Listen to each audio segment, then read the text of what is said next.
Kami dari kelompok 1 akan mempresentasikan tentang pengembangan kurikulum tahun 2013.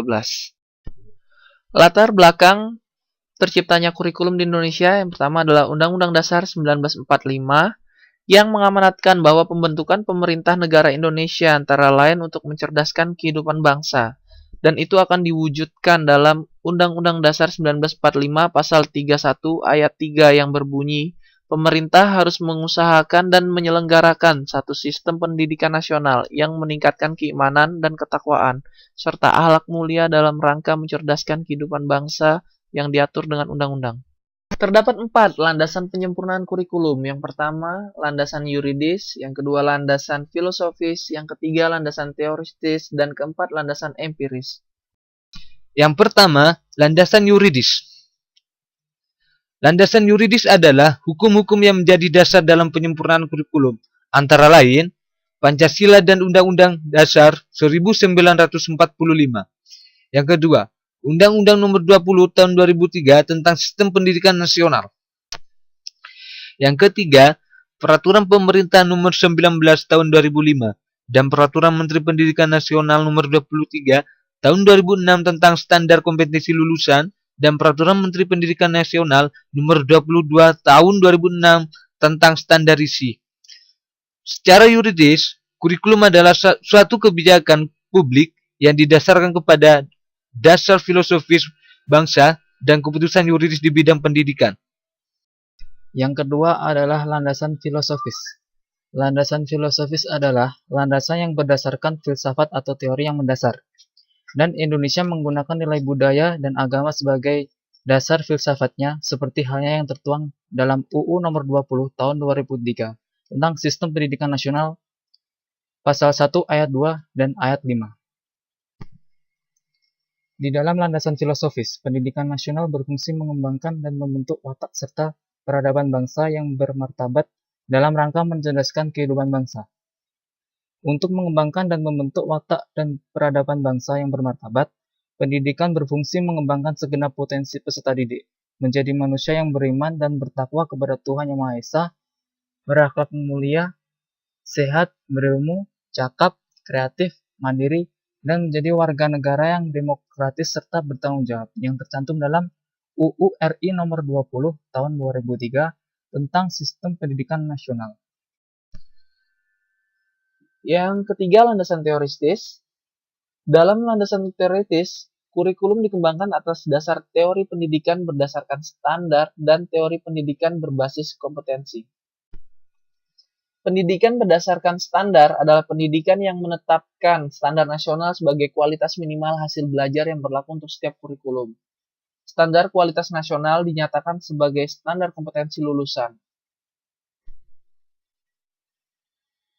SKL, standar kompetensi lulusan, adalah suatu kualitas minimal lulusan suatu jenjang atau satuan pendidikan.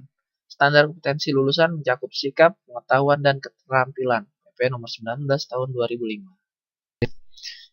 Standar kompetensi lulusan itu dikembangkan menjadi standar kompetensi lulusan satuan pendidikan. Yang pertama, SKL SD, yang kedua, SKL SMP, yang ketiga, SKL SMA, dan yang terakhir adalah SKL SMK. Ya. Ada 3 komponen standar kompetensi lulusan satuan pendidikan. Yang pertama, kemampuan proses, yang kedua, kemampuan konten, yang ketiga, kemampuan ruang lingkup. Yang dimaksud kemampuan proses adalah kemampuan minimal untuk mengkaji dan memproses konten menjadi kompetensi. Yang kedua, kemampuan konten. Kemampuan konten adalah dimensi kemampuan yang menjadi sosok manusia yang dihasilkan dari pendidikan. Yang ketiga, kemampuan ruang lingkup. Kemampuan ruang lingkup adalah keluasan lingkungan minimal di mana kompetensi tersebut digunakan dan menunjukkan gradasi antara satu satuan pendidikan dengan satuan pendidikan di atasnya, serta jalur satuan pendidikan khusus. Terakhir adalah landasan empiris. Landasan empiris adalah landasan yang berdasarkan pengalaman. Dengan kata lain, kurikulum harus bersifat fleksibel karena dalam penempatannya, kurikulum harus berkembang mengikuti kebutuhan peserta didik dari waktu ke waktu. Pertumbuhan ekonomi Indonesia tahun 2012 diperkirakan lebih tinggi dibandingkan pertumbuhan ekonomi negara ASEAN sebesar 6,5 sampai 6,9%. Momentum pertumbuhan ekonomi ini harus terus dijaga dan ditingkatkan. Generasi muda berjiwa wirausaha yang tangguh, kreatif, ulet, jujur, dan mandiri sangat diperlukan untuk memantapkan pertumbuhan ekonomi Indonesia di masa depan. Generasi seperti ini seharusnya tidak muncul karena hasil seleksi alam, namun karena hasil gemblengan pada tiap jenjang satuan pendidikan dengan kurikulum sebagai pengarahnya. Dengan berbagai kemajuan yang telah dicapai, mutu pendidikan Indonesia harus terus ditingkatkan. Hasil studi PISA atau Program for International Student Assessment, yaitu studi yang memfokuskan pada literasi bacaan, matematika, dan IPA, menunjukkan peringkat Indonesia baru bisa menduduki 10 besar terbawah dari 65 negara. Hasil studi TIMSS atau Trends in International Mathematics and Science Study menunjukkan siswa Indonesia berada pada ranking amat rendah dalam kemampuan memahami informasi yang kompleks, teori, analisis, dan pemecahan masalah, pemakaian alat, prosedur, dan pemecahan masalah, dan melakukan investigasi. Hasil studi ini menunjukkan perlu ada perubahan orientasi kurikulum dengan tidak membebani peserta didik dengan konten namun pada aspek kemampuan esensial yang diperlukan semua warga negara untuk berperan serta dalam membangun negara pada masa mendatang. Kurikulum harus mampu membentuk manusia Indonesia yang mampu menyeimbangkan kebutuhan individu dan masyarakat untuk memajukan jati diri sebagai bangsa dari bangsa Indonesia dan kebutuhan untuk berintegrasi sebagai satu entitas bangsa Indonesia. Sekian presentasi dari kelompok kami. Mohon maaf untuk kekurangannya dan ditunggu untuk kritik dan sarannya. Sekian dan terima kasih. Wassalamualaikum warahmatullahi wabarakatuh.